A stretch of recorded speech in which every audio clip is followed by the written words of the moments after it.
Does your work life feel like you're constantly putting out fires? Very often there's so many things to attend to that we don't really know where to begin. Everything seems to be pretty urgent.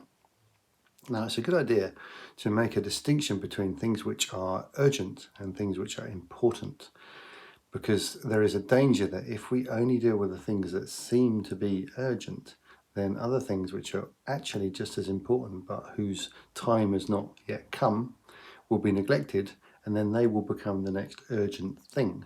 And this can be quite a treadmill that we get ourselves on. So it's a really good idea to plan our activities in advance. And one really good way to do this is to use some kind of prioritization exercise where we can list all of the activities that need doing, maybe in a particular day. So our first activity of the day could be a planning exercise. And it might seem that, we've got this urgent thing that needs doing, the next thing, the next fire we need to put out, and we haven't got time for this planning business, but slow down, right? A good firefighter won't just go in and deal with the flames. They'll assess the situation and they'll make a plan before engaging, right? So taking that time to plan your day's activity or your week's activity, your morning's activity, whatever time frame you want to use, is actually a really valuable tool. And a simple way to do this is to simply list the tasks you have and then to have some kind of numeric system. So maybe 1 to 5, and some people prefer to have 1 being the top priority and 5 being the lowest priority, but you may work differently. You may want it the other way around. So 5 is absolutely urgent. So whichever works for you. And that's one level. And if you want to get a little bit more sophisticated with it, you could also have an importance metric as well. So you could have 2 numbers. You could have how urgent is it, but also how important is it. So to disambiguate that urgency in time versus importance in terms of the load, the weight that the activity carries. Another really good activity is called a CAF. This is from Edward de Bono. Consider all factors. A lot of Edward de Bono's metacognitive tools seem almost like childishly simple, but they're actually very, very effective. So consider all factors simply means if you've got a particular task, a particular situation you need to deal with, you just make a list of all the factors that apply to that. And when you've got to the bottom of your list after the first few, whatever you've written down, you think, there may be more. And you dig a little bit deeper and you keep going. So you might originally think of maybe 5 or 6 factors, but actually give yourself that little bit of extra time, that little bit of extra pressure to dig deeper. You might find there's a dozen or so. Once you've got all those factors, then the prioritization exercise becomes very helpful. The reason we need to prioritize our energy is related to what can be a difficult truth for some, which is the finite nature of our capacity. Now, a lot of successful professionals pride themselves on their capability, their competence, their ability to get stuff done, and it can be a little bit difficult to acknowledge that there may be limits to what's possible. And very often the culture around us can reinforce this, and it can almost be like a kind of competition, who can be the most productive, who can stay the latest, all this kind of thing. But prioritization forces us to realize that actually there's a finite amount of, whether it's mental energy, whether it's just the physical, energy of being awake, and also the energy that we can realistically, reasonably contribute to our work without neglecting other aspects of our life, which are also very important. Family, relationships, hobbies, self-care, whatever it is.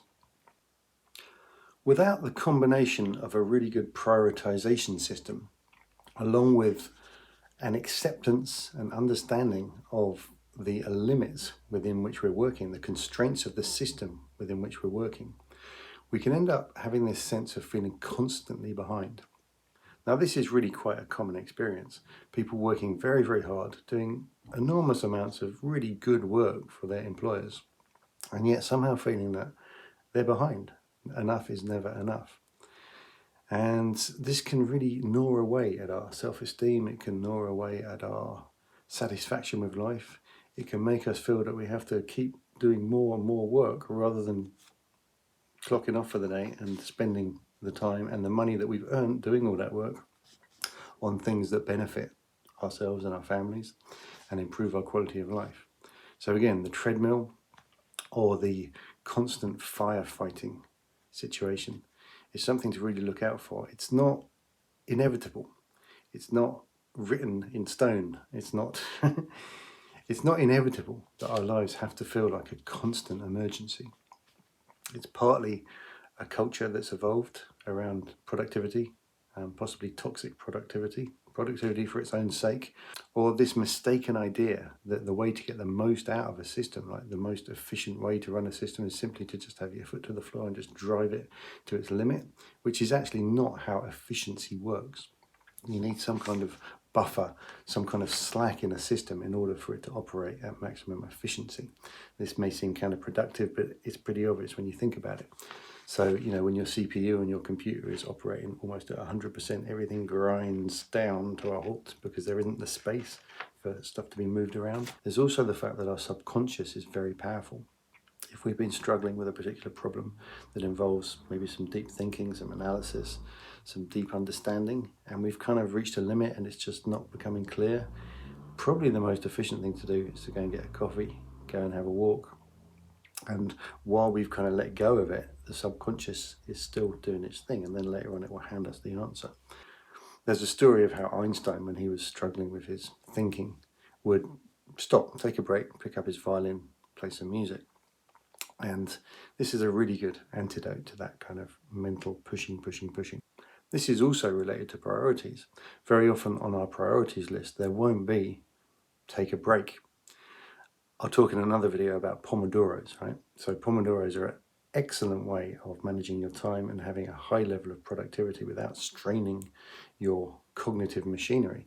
So within the Pomodoro system, you'll do a stint of work, probably 25 minutes, or I think some people do a longer one, but I do 25 minutes anyway.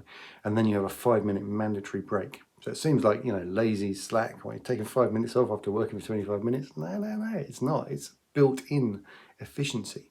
It's actually being very, very skillful using the machinery that we have, the cognitive machinery, aka the brain, and actually working with it rather than against it.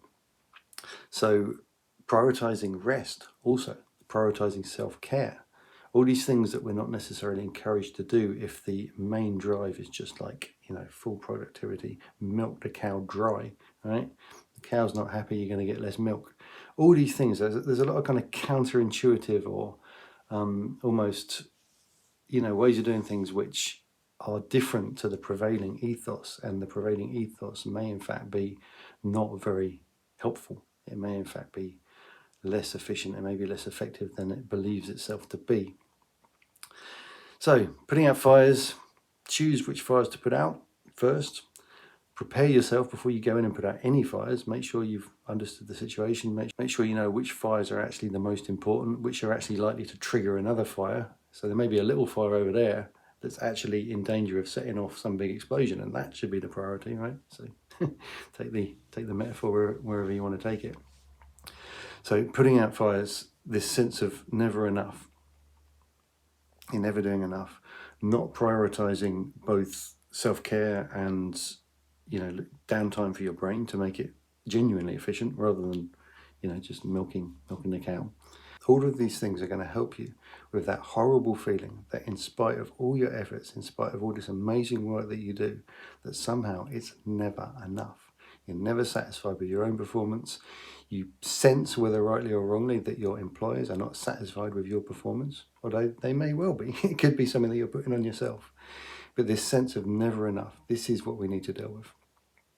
And prioritization is one really important part of the puzzle if we want to get past this pain.